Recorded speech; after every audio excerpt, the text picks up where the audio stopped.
بسم اللہ الرحمن الرحیم۔ آخرت ایمان لانے اور عمل کرنے کی جگہ نہیں بلکہ اعمال کا نتیجہ دیکھنے کی جگہ ہے۔ تفہیم القرآن جلد چہارم صفحہ 51، سورہ سجدہ آیت 29۔ قل یوم الفتح لا ينفع الذین کفروا ایمانہم ولا هم ینظرون۔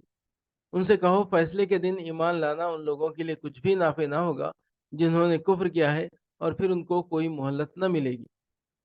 یعنی یہ کون سی ایسی چیز ہے جس کے لیے تم بے چین ہوتے ہو؟ خدا کا عذاب آ گیا تو پھر سنبھلنے کا موقع تم کو نصیب نہ ہوگا۔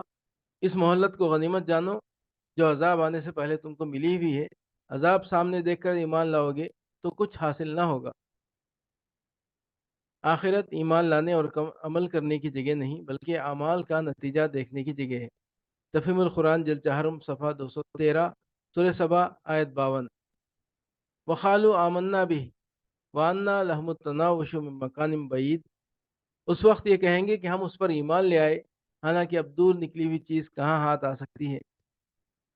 اس وقت یہ کہیں گے کہ ہم اس پر ایمان لے آئے، مراد یہ ہے کہ اس تعلیم پر ایمان لے آئے جو رسول نے دنیا میں پیش کی تھی، حالانکہ اب دور نکلی ہوئی چیز کہاں ہاتھ آ سکتی ہے۔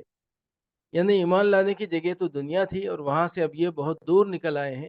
عالم آخرت میں پہنچ جانے کے بعد اب توبہ و ایمان کا موقع کہاں سے مل سکتا ہے؟